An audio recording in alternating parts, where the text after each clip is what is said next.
नमस्कार। आज बात करेंगे इतिहास के एक ऐसे हैरत अंगेज रेस्क्यू मिशन की जिसकी मिसाल आज भी दी जाती है। सोचिए, अपने घर से 4000 किलोमीटर दूर एक अनजान देश में 100 से ज्यादा लोग बंधक बना लिए गए हों। उन्हें कैसे बचाया जाए?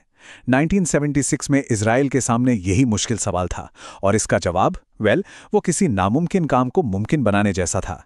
तो चलिए देखते हैं कि ये सब हुआ कैसे। तो बात है 27 जून 1976 की। एक आम सा दिन।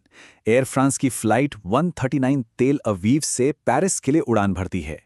बीच में एथेंस में एक छोटा सा स्टॉपओवर भी था। उस प्लेन में बैठे किसी भी यात्री को जरा भी अंदाजा नहीं था कि ये सफर उनकी जिंदगी का सबसे खतरनाक सफर बनने वाला है। सब कुछ ठीक चल रहा था। फ्लाइट तेल अवीव से निकली, एथेंस में रुकी, लेकिन एथेंस में ही गड़बड़ हो गई। वहां की सिक्योरिटी में एक बहुत बड़ी चूक हुई और 4 लोग बंदूकें और हथगोले लेकर प्लेन में चढ़ गए। किसी को कानो कान खबर नहीं हुई और जैसे ही प्लेन ने एथेंस से उड़ान भरी, ठीक 8 मिनट बाद उन्होंने एक साथ कॉकपिट और कैबिन दोनों पर कब्जा कर लिया। अब ये अपहरणकर्ता थे कौन? ये 2 अलग-अलग ग्रुप्स का एक अजीब सा गठबंधन था। 2 लोग थे PFLP-EO से, जो एक फिलिस्तीनी संगठन था, और 2 लोग थे जर्मनी के एक वामपंथी ग्रुप रेवोल्यूशनरी सेल से। उन्होंने बड़ी चालाकी से अपनी सीटें प्लेन में अलग अलग जगह ली थीं ताकि जब वो हमला करें तो एक साथ करें। फिर माइक्रोफोन पर एक ऐलान हुआ, ये प्लेन हाईजैक हो चुका है और अब से इसका कप्तान मैं हूं। लिबिया के बेंगाजी में ईंधन भरवाने के बाद प्लेन सीधा उड़ा युगांडा की तरफ और वहां के एंटेबे एयरपोर्ट पे जाके लैंड हुआ। अब युगांडा उस वक्त कोई आम देश नहीं था। वहां का शासक था तानाशाह ईदी अमीन, जो अपने सनकीपन और इजराइल से दुश्मनी के लिए जाना जाता था। यानी बंधकों के लिए ये जगह किसी जहन्नम से कम नहीं थी। जैसे ही प्लेन रनवे पर उतरा, उसे युगांडा के हथियारबंद सैनिकों ने चारों तरफ से घेर लिया। और इतना ही नहीं, एयरपोर्ट पर 3 और आतंकवादी उनका इंतजार कर रहे थे। तो 4 अपहरणकर्ताओं के साथ अब 3 और जुड़ गए, कुल हो गए 7। इससे एक बात तो बिल्कुल साफ हो गई थी कि ईदी अमीन इस सबसे अनजान नहीं था, बल्कि वो पूरी तरह से इसमें शामिल था। फिर अपहरणकर्ताओं ने अपनी मांगें सामने रखीं। उनकी मांग सीधी थी। दुनिया के 5 अलग-अलग देशों, इजराइल, फ्रांस, जर्मनी, केन्या और स्विट्जरलैंड की जेलों में बंद 53 आतंकवादियों को रिहा किया जाए। और धमकी ये थी कि अगर मांगें पूरी नहीं हुई तो वे एक-एक करके बंधकों को मारना शुरू कर देंगे। लेकिन इसके बाद जो हुआ, उसने इस पूरी सिचुएशन को और भी भयानक बना दिया। अपहरणकर्ताओं ने बंधकों को बांटना शुरू कर दिया। उनकी राष्ट्रीयता और उनके धर्म के आधार पर जितने भी इजरायली और यहूदी यात्री थे, उन्हें अलग कर दिया गया। बाद में जो गैर इजरायली बंधक थे, उन्हें छोड़ दिया गया। और यही अपहरणकर्ताओं की सबसे बड़ी गलती साबित हुई, क्योंकि इन्हीं रिहा हुए बंधकों ने इजरायली इंटेलिजेंस को एयरपोर्ट के अंदर की एक-एक डिटेल बताई। अब चलते हैं इजराइल। वहां सरकार और सेना के बीच मानो वक्त के खिलाफ एक जंग छिड़ गई थी। एक-एक पल कीमती था। अपहरणकर्ताओं की दी हुई डेडलाइन तेजी से नजदीक आ रही थी और दबाव बहुत ज्यादा था। तो एक के बाद एक कई मिलिट्री प्लान्स पर विचार किया गया। एक प्लान था कि नेवी कमांडो विक्टोरिया झील के रास्ते हमला करेंगे। दूसरा प्लान था कि पैराट्रूपर्स को आसमान से उतारा जाएगा। लेकिन हर प्लान में एक ही बड़ी प्रॉब्लम थी, एग्जिट स्ट्रैटेजी। यानी बंधकों को छुड़ाने के बाद वहां से निकलेंगे कैसे। उन्हें एक ऐसा प्लान चाहिए था जिसमें आने और जाने दोनों पर उनका पूरा कंट्रोल हो। तो अब समय कैसे निकाला जाए? इजराइल ने एक दिमागी चाल चली। उन्होंने दुनिया के सामने ऐलान कर दिया कि वो बातचीत करने के लिए तैयार हैं। असल में ये सिर्फ एक नाटक था, समय हासिल करने के लिए। और ये चाल काम कर गई।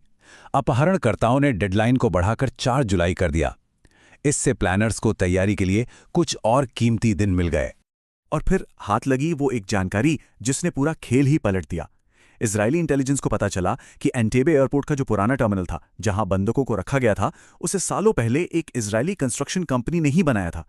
इसका मतलब था कि उनके पास उस टर्मिनल के पूरे ब्लूप्रिंट्स थे। उन्हें वहां के चप्पे-चप्पे की जानकारी थी। ये जानकारी इस मिशन के लिए एक असली गेम चेंजर साबित हुई। और बस इसी एक जानकारी के आधार पर फाइनल प्लान तैयार हुआ। नाम दिया गया ऑपरेशन थंडरबोल्ट।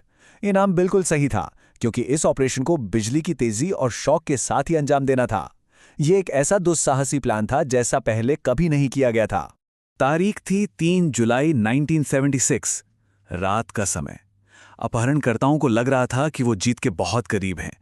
लेकिन उन्हें पता नहीं था कि ऑपरेशन थंडरबोल्ट की शुरुआत हो चुकी थी। प्लान एकदम सटीक था।